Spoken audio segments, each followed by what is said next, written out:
Assalamualaikum warahmatullahi wabarakatuh. Selamat pagi anak-anakku sekalian. Semoga kalian dalam keadaan sehat walafiat. Nah, kali ini bertemu lagi dengan pembelajaran jarak jauh bahasa Indonesia. Seperti biasa, seperti hari Selasa, kita akan belajar bahasa Indonesia walaupun pembelajarannya online ya. Jadi kalian harus tetap semangat. Nah, kali ini Ibu akan menjelaskan mengenai surat pribadi. Nah, kalau kalian masih ingat, minggu yang kemarin Ibu sudah menjelaskan jenis surat yang pertama itu surat dinas. Nah, yang hari ini jenis surat yang kedua itu surat pribadi. Apa sih surat pribadi itu? Nah, bisa kalian lihat bahwa surat pribadi adalah bentuk komunikasi tulis yang dilakukan oleh seseorang kepada orang lain sebagai pribadi. Jadi berbeda dengan surat dinas. Ya, jadi kalau surat pribadi hanya diperuntukkan kepada pribadi orang lain, jadi bukan untuk kelembagaan atau kedinasan, atau untuk sekolah atau untuk perusahaan dan sebagainya. Ya. Surat pribadi bersifat bebas. Maksudnya bersifat bebas di sini gunakan bahasa atau isinya pun bebas, tergantung masing-masing yang disampaikan. Kalian mau curhatan itu mengenai kegalauan kalian, kesenangan kalian, kegembiraan kalian, itu bebas.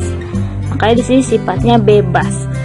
Itu ya. Biasanya di dalam surat pribadi itu berisi yang pertama sapaan.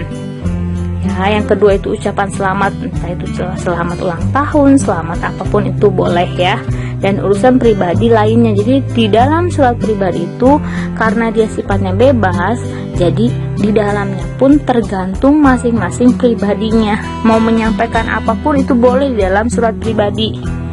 Ya. Yang ketiga yaitu ciri-ciri surat pribadi. Di sini ciri-cirinya hanya ada dua. Yang pertama, surat berbentuk komunikasi interaktif antara orang pertama dengan orang kedua.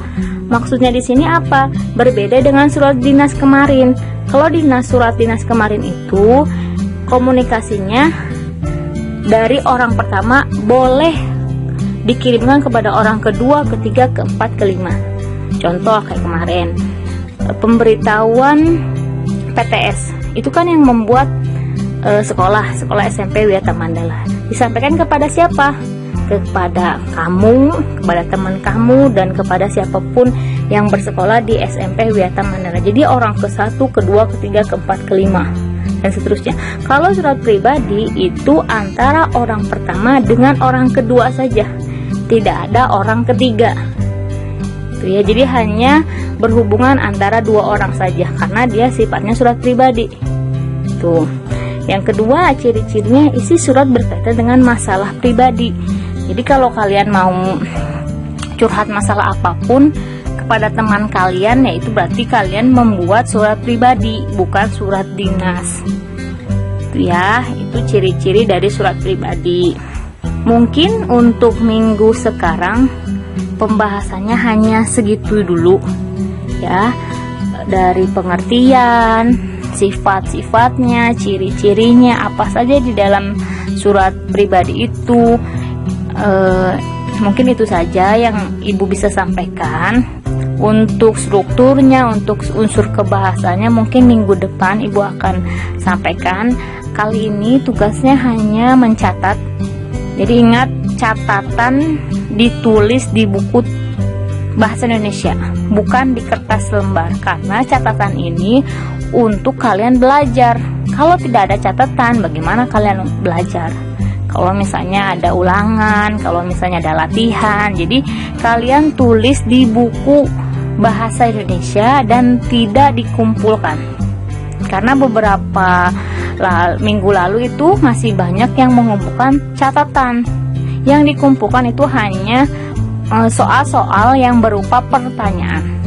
Itu ya, jadi kalian hanya mencatat di buku tulis bahasa Indonesia, dicatat dengan rapi, dibuka kembali, jangan dicatat, difoto, dikirim ke wali kelas terus udah, enggak gitu ya. Jadi kalian nanti baca lagi dan baca lagi supaya kalian lebih paham. Mungkin itu saja yang bisa Ibu sampaikan. Mohon maaf jika ada kesalahan. Tolong komentar seperti biasanya, tulis nama kelas dan menuliskan kalimat "saya siap belajar bahasa Indonesia" saja. Terima kasih. Wassalamualaikum warahmatullahi wabarakatuh.